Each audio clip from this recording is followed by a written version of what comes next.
अस्सलाम वालेकुम रहमतुल्लाहि वबरकातुहू। क्या हाल चाल है? ठीक ठाक है, मैं ठीक ठाक हूँ।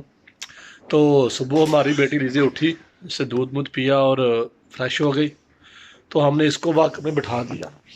ये देखें, वाकर में बिठाया था हमने। तो मैं इधर अपने मोबाइल के साथ लगा हुआ था। ये यहाँ से खेलती खेलती खेलती वाशरूम में चली गई। ये देखें, आपको दिखाता हूँ, खुद ही वाशरूम में चली गई है। वो उधर से मैं वापस इसको लेके आया हूँ।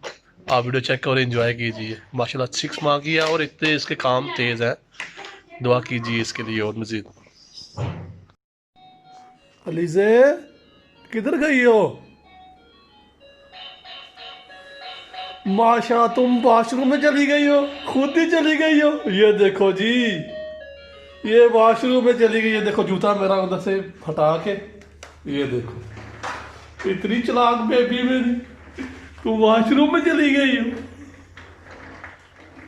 यार ले चल, तेरी मां नूं दसना जाके। चल हाँ बाहर, चलो उधर, चलो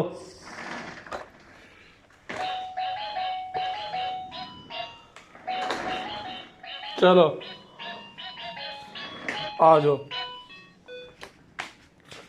आ जाओ बाहर आ जाओ। तो बहुत चालाक हो गई हो, चलाको हो गई हो, चलाको हैं। अपनी उम्र वेख तो अपने काम चेक कर हैं। 6 माह की तो हुई है तू, 6 माह की हो और तुम्हारे काम देखो कितने अच्छे हैं। ये देखो।